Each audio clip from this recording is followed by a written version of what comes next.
Welcome to Kenton's videos. Enjoy the video. In this video, I will help you fix Vanguard on Valorant. Many players encounter issues with Vanguard Riot Games' anti-cheat system, which can prevent Valorant from launching or cause in-game errors. These problems often stem from corrupted files, conflicting software, or incorrect service settings. Don't worry, we'll go through several straightforward steps to get you back into the game quickly. We'll cover everything from simple restarts to more in-depth system checks, ensuring you have a smooth gaming experience. First, let's start with the basics. A simple computer restart can often clear up temporary software conflicts or glitches affecting Vanguard. If that doesn't work, consider reinstalling Vanguard.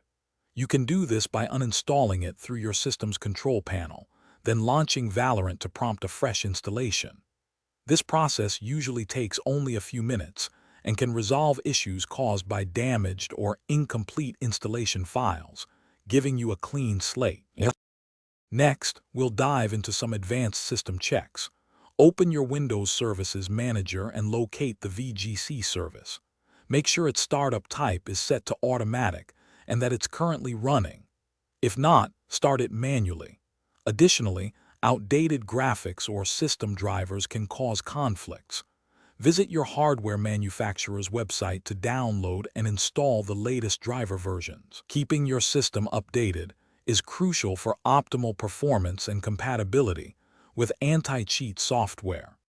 Finally, let's cover some crucial tips for prevention and resolution. Certain third-party applications, especially other anti-cheat software or overlays, can conflict with Vanguard. Try temporarily disabling them to see if the issue resolves. Also, always run Valorant and Vanguard with administrative privileges. Right-click their shortcuts and select Run as Administrator to ensure they have the necessary permissions to operate correctly. Following these steps should help you resolve most Vanguard-related problems. Thanks for watching. Consider subscribing if we helped you.